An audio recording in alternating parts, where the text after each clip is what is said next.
So last week we discussed a theory called psychoanalysis, first developed by Sigmund Freud.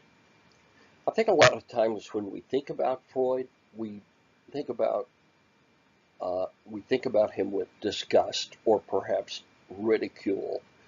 But the reality is Sigmund Freud broke new ground, and uh, I think you're going to be surprised at how much of his theory of psychoanalysis has been transferred over into some of the newer therapies.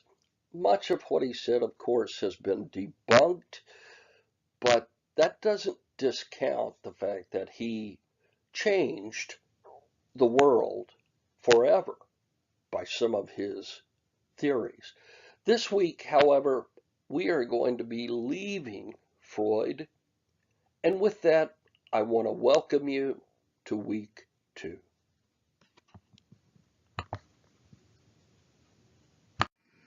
So let's review quickly the learning objectives for this week. First of all, I want you to be able to appreciate what the nature of the counseling relationship, the relationship between the counselor and the counselee is. Secondly, I want you to be able to name and describe some of the key components and differences of Adlerian and existential psychotherapy and how these two psychotherapies actually differ from Freud's psychoanalysis. Third, I want you to be able to recognize what it is that makes psychotherapy effective. And then finally, I want you to be able to realize the relevance of the conscious mind to both psychology and to Christian apologetics. So what about the effectiveness of psychotherapy? Is it effective or not? Well, sometimes it is, sometimes it's not.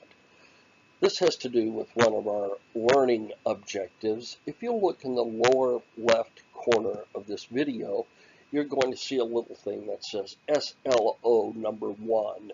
That means what we're talking about refers to student learning objective number 1. Psychotherapy can help eliminate or control troubling symptoms so that a person can really function better and increase their own sense of well-being and healing, breaking down walls that are keeping them from being really healthy people. So as we take this course, it's going to be important for you to keep in mind that part of what we're talking about is the nature of the counseling relationship between the therapist and the counselee. In reality, I think that particular relationship has more of an impact on healing than the particular kind of psychotherapy one is using. Psychotherapy is also called talk therapy, and it's a way to help people deal with a broad variety of mental illnesses and emotional difficulties. One thing you're going to quickly notice about this particular welcome video is that it's very content heavy. So I would recommend as you go through this video to stop it at various parts so that you can read and think about what is on the slide. We're going to be looking at existential therapy this week. And it's a fairly controversial therapy, and that's primarily because the word existentialism or that philosophy is often very contested, heatedly discussed, and often met with much disdain. However, I want you to think about something. The question is asked, is existentialism bad? I want to suggest to you that that's a bad question. That's like asking, are Christians bad? Well, guess what? Some are, some aren't. Existentialism is much like that. If you're talking about Nietzsche, you're talking about a lot of despair, nihilism, uh, discouragement, and, and darkness. But if you're talking about existentialism as presented by Søren Kierkegaard, then that's a whole different way of looking at things. Not all existentialism is bad. Existential therapy really focuses in on the responsibility of the client and that client's uniqueness and his or her ability to remake himself or herself by discovering their purpose and their meaning in life and discovering what it means to be real in life. Once again, then, that takes us back to the question of what does it mean to be in a good therapeutic relationship? There's a lot of healing that can come just from the therapy that's involved. There are three words I want you to think about here: empathy, genuineness, and total positive regard. You can stop the video if you want and read the definitions. These are descriptions of what a good therapy session looks like.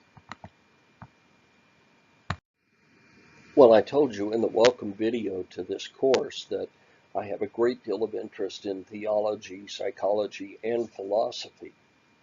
I also have a great deal of optimism now with a new philosophy which is being called the philosophy of the mind. And it's really turning a lot of the materialistic values of the 20th century on its head as it begins to take a new look at the possibility of a spiritual side of a human being. And that's come about because of a reevaluation of what does it mean to be conscious? What does it mean to be aware? Philosophers of the mind are calling this the hard problem of consciousness. I believe that it is within this context that we're going to be able to discover one of the proofs for the existence of God. But it's also in this sense that we learn how to evaluate in a very positive way, with positive regard, those who come to us for counseling. So 3 quick things to remember.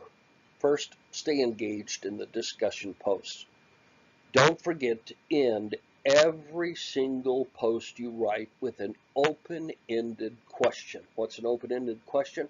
It's a question that can't be answered with a simple yes or no. Secondly, all your papers have to be in APA formatting. If you need help with that, I've given you a good site, purdueal.edu, to look at.